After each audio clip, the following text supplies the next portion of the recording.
What's going on, guys? It's Faux Games here, and today we are starting off a new series heading into Madden 17, and that is going to be the top 5 things and then etc. We're going to go on ahead and do this series for a bunch of different things like game modes, all that kind of good stuff, but I figured we start off with something that's very recent, and that's the Madden 17 ratings, because they've been getting a lot of buzz lately on Twitter and everything, because some of them aren't so accurate, so I figured we'd dive right into them, and let's start off with number 5. Okay guys, now coming in at the number 5 spot, we got the defensive ends, and more specifically, Mike Daniels, a 92 overall DN, the 4th rated one in Madden 17, and this season he only had 4 sacks and 49 tackles. And if I think of a defensive end, I think of a guy that can either get to the quarterback, get sacks like J.J. Watt, or a guy that's a big part in stopping the run, not what Mike Daniels has shown over the past season.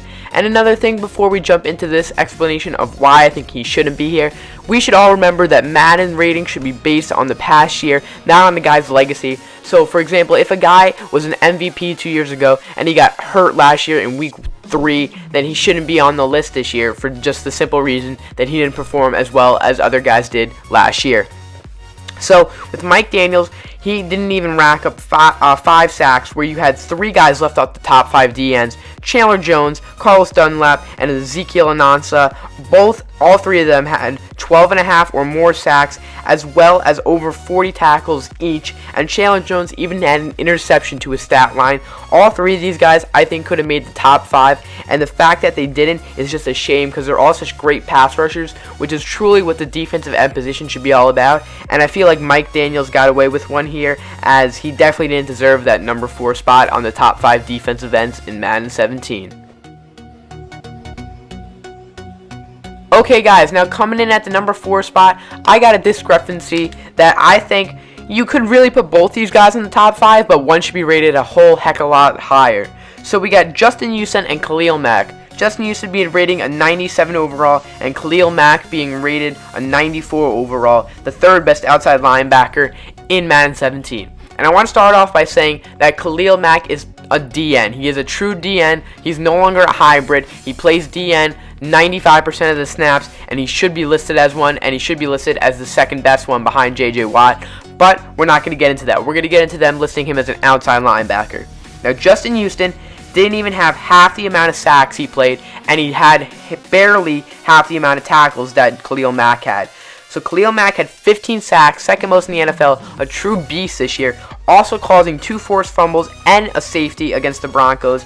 And while Justin Houston did add 2 interceptions to his resume, he did give up a lot of passes, a lot of completions, a lot of yards. And I feel like a guy with 97 power move and such great block shedding, they hyped him up so much for Madden 17, gave him 3 whole overall higher than Khalil Mack. Shouldn't get that spot, just for the simple fact that I feel like whenever they need him the most in clutch moments, he's always hurt, and he didn't even have half as many sacks as Khalil Mack this year. So I feel that's why Khalil Mack should be rated a lot higher, and he should be rated a lot lower in this top 5 outside linebacker list.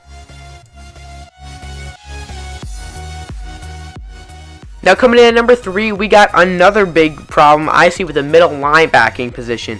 And for that, they have Bobby Wagner listed as the 3rd or 4th best middle linebacker, depending on how you settle that tie. But he is an 88 overall, and here is why I believe he should not even be in the top 10 middle linebackers. So when you think of middle linebackers, you think of usually one of the team's top tacklers, which is why they have Luke Kuechly up there, great middle linebacker. And you also think of guys that can get a couple of picks, a couple of forced fumbles.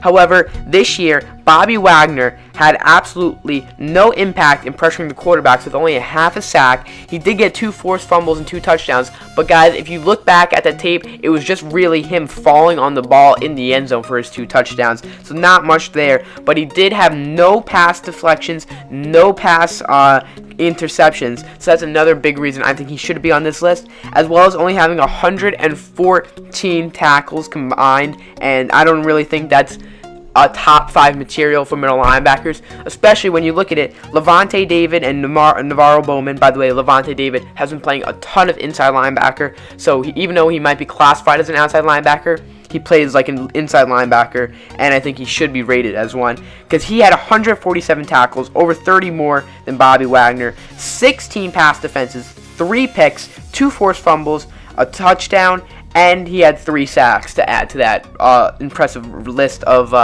stats. And then Navarro Bowman, a guy who's led the league the last 2 years in tackles, didn't even crack the top 5 middle linebackers this year, which I think is just a shame because he provides such a tackling force to the linebacking core of the 49ers. That's why he's always their lead tackler in the league. And I feel like he should be on that list more than Bobby Wagner, especially considering he's a bigger asset in the pass game, as he does have 2.5 sacks this past year.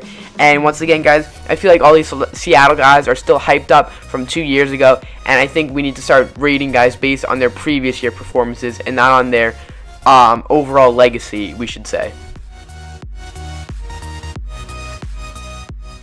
Okay, guys, now coming in at our number 2 spot is something that I have been upset with for a long time with Madden, and this is another guy I feel like is super overhyped everywhere you go, and everyone's starting to realize how he's not that great of a player, and that's Jimmy Graham at the tight end spot. How he even cracked the top 5 is beyond me, and he is just, if you read the description for why he's in the top 5, it says he's a huge asset in the passing game, making it sound like he's out here grabbing double-digit touchdowns, when last year he only had 605 yards and 2 touchdowns, ranking not even in the top 10 for tight ends, and he's behind other teams' receivers that aren't even number 2 or 1 on their depth chart. He's behind Danny Amendola and Kenny Britt, both listed number 3 on their team's respective depth charts, and he's even behind Keenan Allen, who didn't play half the season. And you could argue that he did get hurt, but once again, guys, if you get hurt, it's not Madden's fault. Madden shouldn't rate you higher just because you got hurt, and you're gonna see more of that in the next one. But sticking with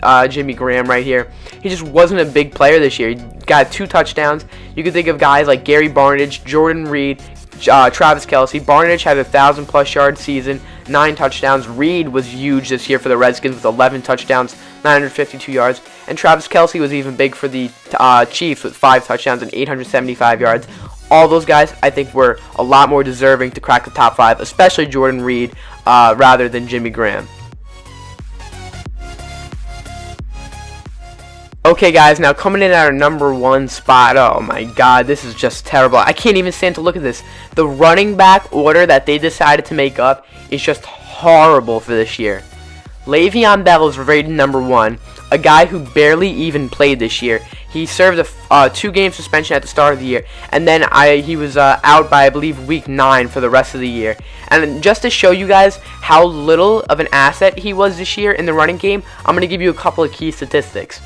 He only had 556 yards and 3 touchdowns, which you could say is okay for a guy that got hurt. But once again, guys, if they're hurt the last year, not Madden's fault. It should be rated definitely differently based on their last year performance.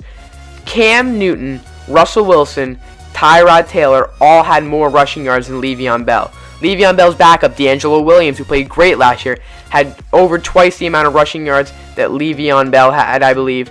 And that's just a reason I believe he should not even be in the top 5.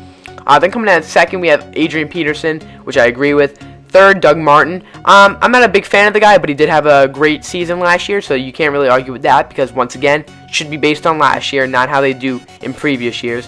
Then they got Jamal Charles, who I can't stand. He only had 364 yards and 4 touchdowns. Despite playing in only a couple of games, I still think he shouldn't be on there. And then Lamar Miller, which I do agree with.